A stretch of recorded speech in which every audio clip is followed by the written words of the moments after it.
আমি ভূত। আজ থেকে ঠিক 3.5 বছর আগে আমি জ্যান্ত ছিলাম। সেই সময় এই দেওঘরের এই বাড়িতেই আগুনে পুড়ে আমার জ্যান্ত অবস্থার শেষ হয়। এই বাড়ির নাম লিলি ভিলা। আমি এখানে এসেছিলাম আমার এক বন্ধুর সঙ্গে ছুটি কাটাতে। একদিন স্টোভে চা করতে গিয়ে স্টোভ ফেটে আমার কাপড়ে আগুন ধরে যায়। আমার মুখেও আগুন লেগেছিল, এইটুকু আমার মনে আছে। তারপর আর কিছু মনে নেই। তারপর থেকে আমি এই বাড়িরই বাসিন্দা হয়ে গেছি। আমার চেহারা এখন কীরকম তা আমি নিজে জানি না, কারণ আয়নায় ভূতের ছায়া পড়ে না, জলেও যে পড়ে না সেটা বারুজ্জাদের পুকুরে পরখ করে দেখেছি। খুব যে আহামরি চেহারা নয় সেটা বুঝেছি একটা ঘটনা থেকে। লিলি ভিলায় 2 বছর আগে একটা পরিবার ছুটি কাটাতে এসেছিল। সেই পরিবারের কর্তা একদিন আমার মুখোমুখি পড়ে গিয়ে চোখ কপালে তুলে ভিড়মি গিয়েছিলেন। দোষটা আমারই। ভূত দেখা দেবে কি অদৃশ্য থাকবে সেটা ভূতের মর্জির উপরই নির্ভর করে। আমি অদৃশ্য থাকতে চেয়েছিলাম, কিন্তু অন্যমনস্কতার ফলে ভুল করে দেখা দিয়ে ফেলেছিলাম। এই ঘটনার পরে বুঝতে পেরেছিলাম যে আগুনে পুড়ে শরীর আর মুখের যে অবস্থা হয়েছিল, ভূত হয়েও সেই অবস্থাটাই রয়ে গেছে। এই ভিড়মি দেবার ঘটনার পর থেকেই এ বাড়িতে আর কেউ আসে না, কারণ হানামারি বলে এটার একটা বদনাম রটে গেছে। আমার পক্ষে এটা লোকসান, কারণ বাড়িতে জ্যান্ত লোকজন থাকলে আমার বেশ ভালোই লাগে। না হলে তো সেই একা একা দিন কাটানো। ভূত এ তল্লাটে আরও অনেক আছে, কিন্তু এ বাড়িতে তো নেই, কারণ এখানে আর কেউ কখনো অপঘাতে মরেনি। শহরের অন্য জায়গায় যে ভূত আছে তাদের সকলকে আমার পছন্দ নয়। কয়েকজন তো রীতিমতো মন্দ, যেমন নস্করদা বা ভীম নস্করের ভূত। ওর মতো কুচক্রি ফন্দিবাজ ভূত দুনিয়ায় দুটো হয় না। এই দেওঘরে কিছুদিন আগে লক্ষণ ত্রিপাঠী বলে এক পোস্টমাস্টার ছিলেন। লক্ষণের সঙ্গে সাপে নেউলে সম্পর্ক ছিল স্টেট ব্যাংকের কর্মচারী কান্তিভাই দুবের। এক সন্ধ্যায় লক্ষণ ত্রিপাঠী পোস্ট অফিস থেকে বাড়ি ফিরছেন। শাহবাবুদের বাড়ি পেরিয়ে মাঠটার কাছে আসতেই ভীম নস্করের ভূত করল কি, ঝপ করে একটা তেঁতুল গাছ থেকে নেমে ত্রিপাঠী মশাইয়ের ঘাটটা মটকে দিল।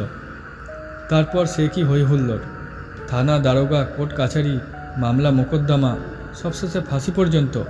কার ফাঁসি? লক্ষণ ত্রিপাঠীর দুশ্মন কান্তিভাই দুবের। যে খুনটা করল ভীম লস্করের ভূত। ঘটনাচক্রে সেই খুনের জন্য দায়ী হলো কান্তিভাই দুবে। এই উদর বোঝা যে বুধর ঘাড়ে চাপবে সেটা জেনে শুনেই নস্করের ভূত করেছিল কাণ্ডটা। আমি বাধা দিয়ে নস্করদাকে বললাম যে তুমি কাজটা ভালো করনি। ভূত হয়েছে বলেই যে জ্যান্ত মানুষের অপকার করতে হবে এমন তো কোনো কথা নেই। তুমি তোমার রাজ্যে তোমার ধান্দা নিয়ে থাকো, আর জ্যান্তরা থাকুক তাদের ধান্দা নিয়ে।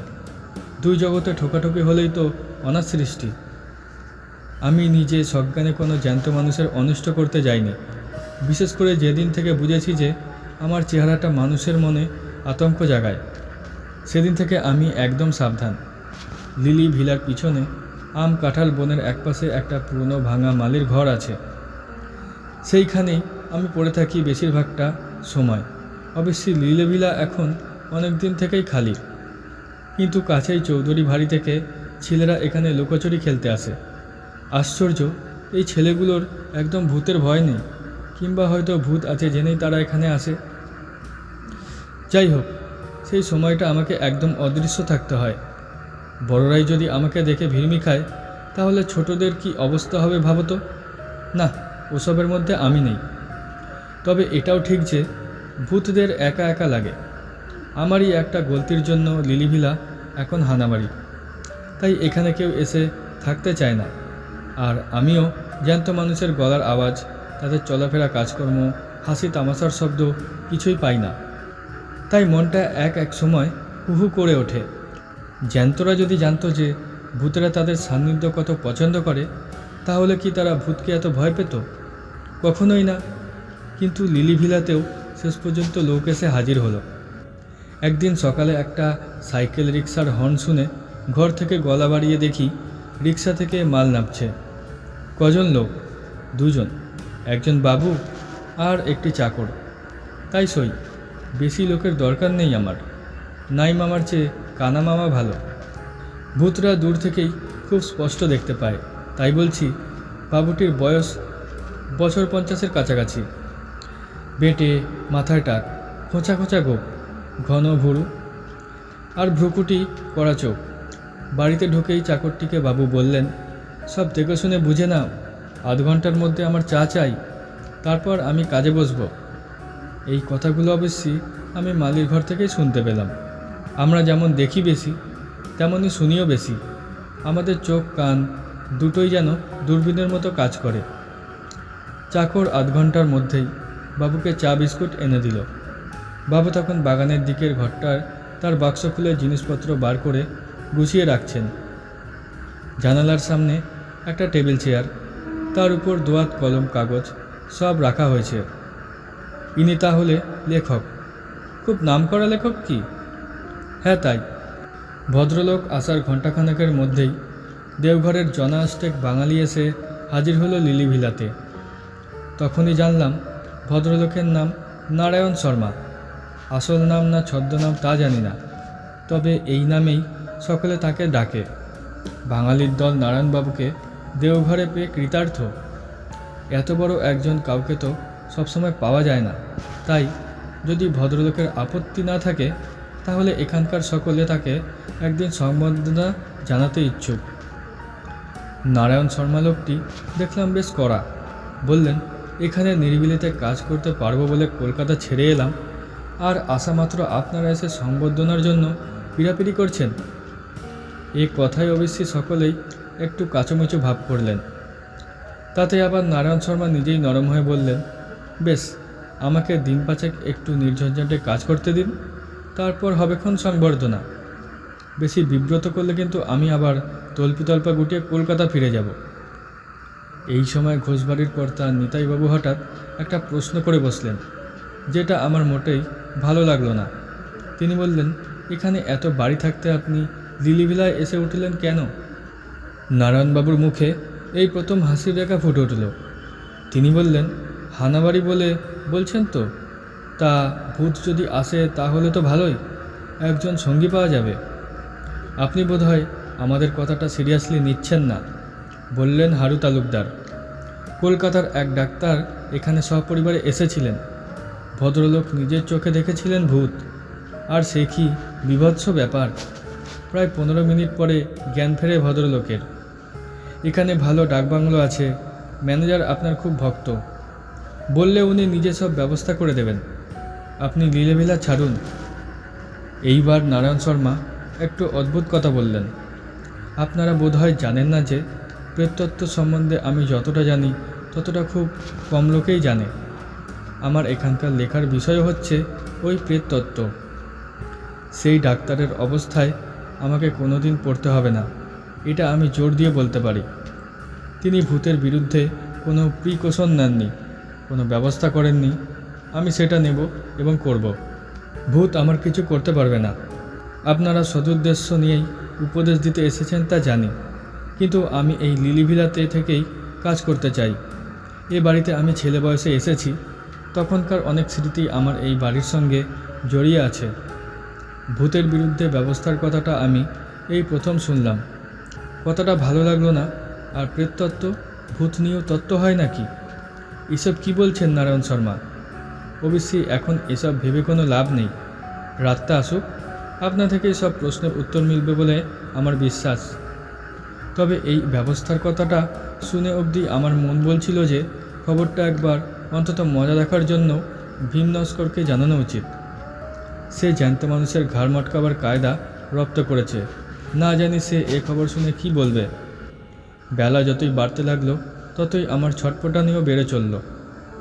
শেষটায় আর থাকতে না পেরে অদৃশ্য অবস্থায় মল্লিকদের 200 বছরের পুরো বাড়িটায় গিয়ে নস্করদার নাম ধরে ডাক দিলাম। সে দোতলার পূব দিকের ছাদ ভাঙা ঘরটা থেকে হাওয়ায় ভেসে নিচে এসে বেশ কড়াসুরেই বলল, এই অসময়ে কেন? আমি তাকে নারায়ণ শর্মার কথাটা বললাম। শুনে নস্করদা প্রচণ্ড ভ্রুকুটি করে বলল, বটে, বলি ব্যবস্থা কি সে একাই করতে পারে? আমরা পারি না। কি ব্যবস্থা করবে? ভয় ভয় জিজ্ঞেস করলাম আমি বুঝেছিলাম যে নস্করদার মাথায় ফন্দি খেলছে। নস্করদা বলল, কেন, বেঁচে থাকতে 32 বছর ধরে ব্যায়াম করেছিলুম। ডন বৈঠক, মুগুর ডাম্বেল, চেস্ট এক্সপান্ডার কিছুই বাদ দিইনি। নারায়ণ ছোকরার ঘাড় মটকাবার শক্তি কি আমার নেই? ব্যায়াম যে সে করতো সেটা ভীম নস্করকে দেখলেই বোঝা যায়। সে বিষ খেয়ে আত্মহত্যা করেছিল, তাতে তার দেহের কোনো বিকার ঘটেনি। তাই এখনও হাত পা নাড়লে শরীরের মাংসপেশি ঢেউ খেলে যায়। আমি বললাম, তাহলে? আমি জানি যে আমার হৃৎপিণ্ড থাকলে তা এখন ধুকপুক করত। তাহলে আর কিছুই না, বলল নস্করদা। আজ রাত 12টায় নারায়ণ শর্মার আয়ু শেষ। ভূতের সঙ্গে চালাকি করলে আর যেই করুক, ভূত কখনো ক্ষমা করবে না। বাকি দিনটা যে কিভাবে কাটলো তা আমিই জানি। এদিন নারায়ণ শর্মা সারাদিন তার ঘরে বসে লিখেছেন। বিকেলে সূর্য ডোবার বেশ কিছু আগে ভদ্রলোক ঘর থেকে বেরিয়ে উত্তরের রাস্তাটা ধরে বেশ খানিক হেঁটে আকাশে সন্ধ্যের তারাটা বেরোবার কিছুক্ষণের মধ্যে বাড়ি ফিরিলেন। আজ অমাবস্যা, তাই চাঁদ নেই।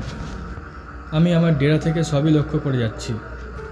এবার নারায়ণ শর্মাকে দেখলাম একটা অদ্ভুত জিনিস করতে।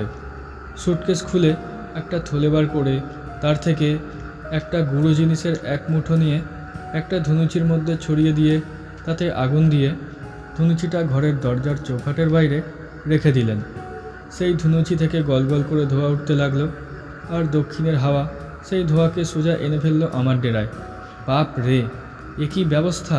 ভূতেরা কোনো গন্ধ পায় না, কিন্তু এই গন্ধ দেখছি নাকের মধ্যে দিয়ে একেবারে ব্রহ্মতালুতে পৌঁছে গেছে। এ কী সর্বনাশ! এই অবস্থায় নস্করদাও এই বাড়ির ত্রিসীমানায় আসতে পারবে না। আর সত্যিই তাই হলো।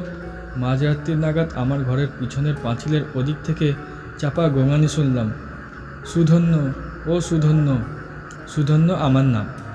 বাইরে বেরিয়ে দেখি রাস্তার ধারে ঘাসের উপর নাক টিপে বসে আছে ভীম লস্কর। নাকি সুরেই কথা বলছে সে। 21 বছর হলো গঙ্গাপ্রাপ্তি ঘটেছে আমার, আর এই প্রথম জ্যান্ত লোকের কাছে হার মানতে হলো। মানুষ যে এত কল করতে পারে সে তো আমার জানা ছিল না।